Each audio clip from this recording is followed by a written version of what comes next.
Picture this scenario. One day, you're perusing the library of your late great-grandfather, or perhaps you're visiting an antiquated bookstore in your hometown, or even the renowned Al-Azbakiyya Wall in Egypt, known for its vast collection of books. Amidst the piles of ancient books, a small manuscript piques your interest. You open it, but you can't decipher the text.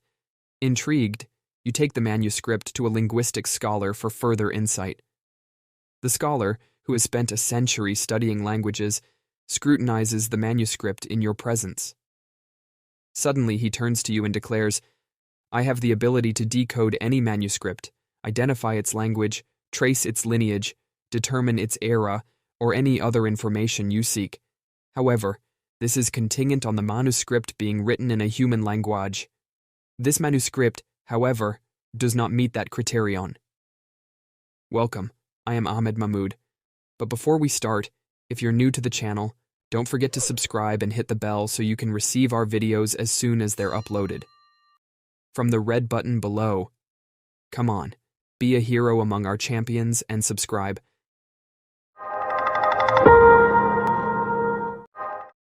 Linguists have categorized both spoken and written languages into numerous divisions.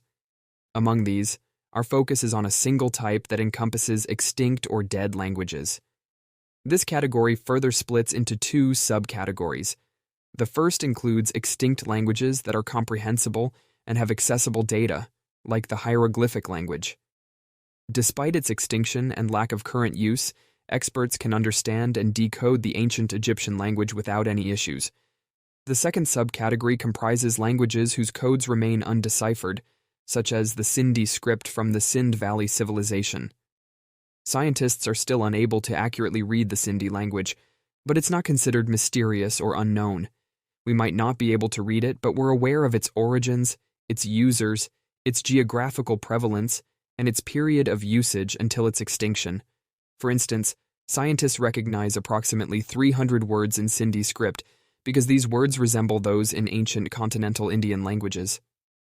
Therefore, when we referred to a language with an undeciphered code, it didn't imply that the language was enigmatic, at least according to the consensus among language enthusiasts and manuscript researchers until 1969.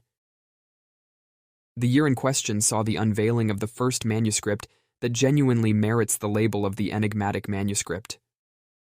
The language inscribed in this manuscript has undergone over 50 years of rigorous study, a duration we can confidently vouch for.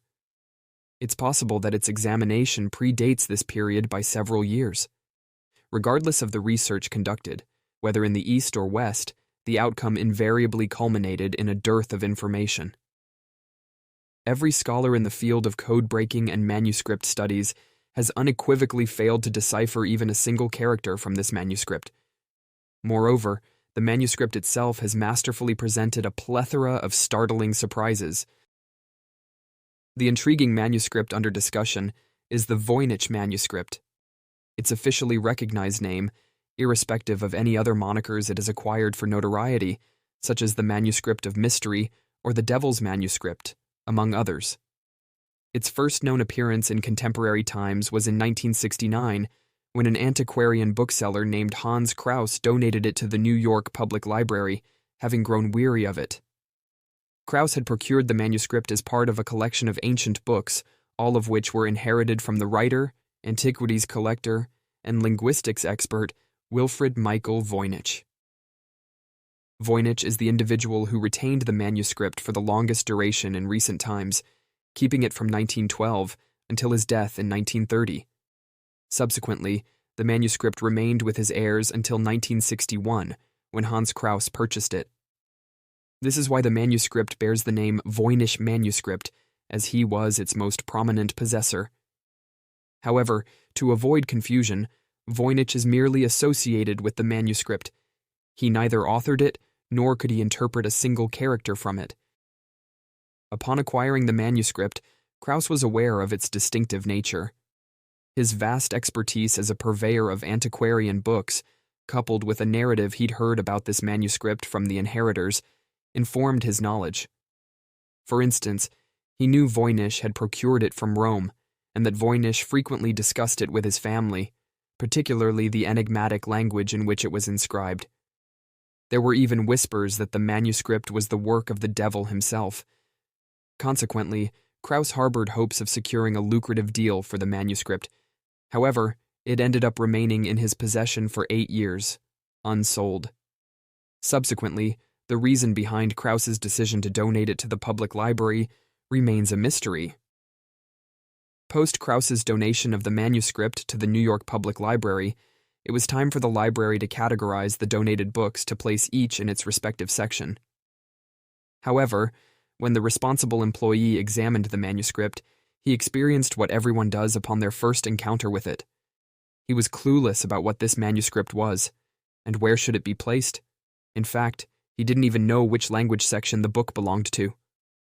Then he presented the manuscript to a senior employee for assistance, but even the senior employee experienced what the first employee did, and he took it and showed it to someone senior to both. And the chain continued until they decided to send the manuscript to the Voynich Library in Connecticut. And the reason for this is that this library specifically specialized in manuscripts and rare books. But the truth is that this specialization didn't make much difference in the matter. Exactly the same astonishment and surprise and confusion. An employee calls the employee who is older than him, and the employee who is older than him calls the employee who is older than him, and in the end, everyone failed to interpret it. And then only the director of the Voynich Library said, "This manuscript is not comforting me," meaning it arouses doubts inside his head. He did not hesitate to report it to the National Security Agency in America. The problem is that when the manuscript reached the National Security Agency, they arrested the one who donated it to the New York Library. Come on, Hans. Tell us how you got to this manuscript, and where did you get it from? Then Hans went to meet the officials and told them the story of the cursed manuscript. He told them that he bought it in 1961 with a group of other books from Voynich's heirs, and he told them the whole story. And indeed, when they confirmed the truth of his words, they left him alone. At this time, while the manuscript was being researched and studied, we finally got information about it.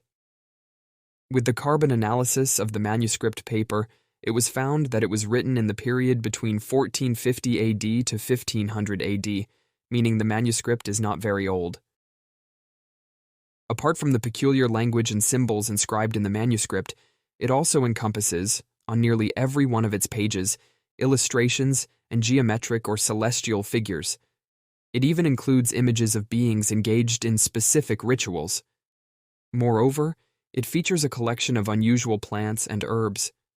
What's even more bizarre is that none of these plants or herbs are recognized by any botanist. They are plants that seemingly don't exist anywhere on Earth. Researchers have observed that although the manuscript lacks an index to confirm its page count, it's evident that some pages are missing, as there are gaps between the existing ones.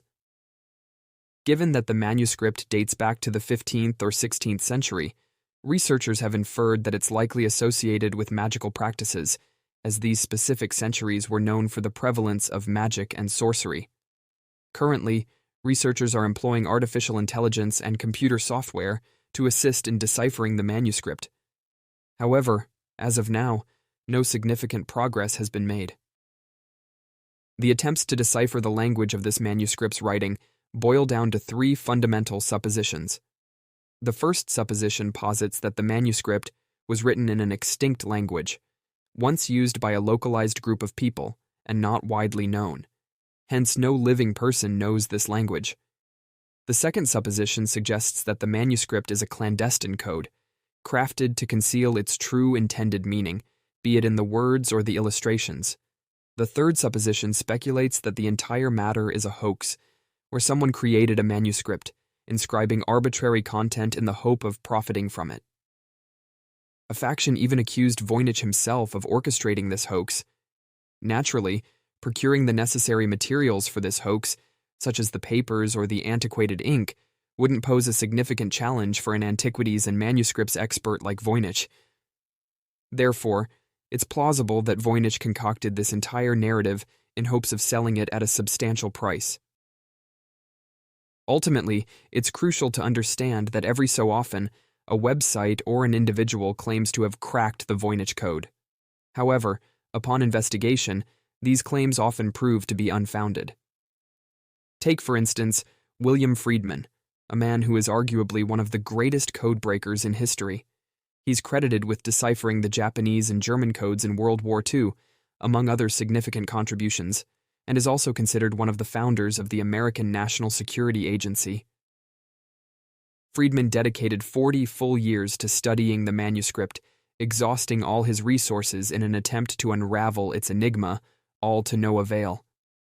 In the end, he declared that deciphering this manuscript is impossible, attributing its impossibility to the absence of a decipherable code.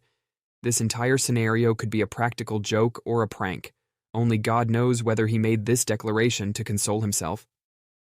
Or is this the stark reality? On that note, do you believe he's correct? Or do you think that someday, someone will manage to decipher its code, thereby revealing the secrets inscribed and illustrated within it? Please share your thoughts in the comments. And that's it. We're done. Who made it this far? All of you who made it, you're the best. Please give us a like before you leave so we can know how many made it to the end.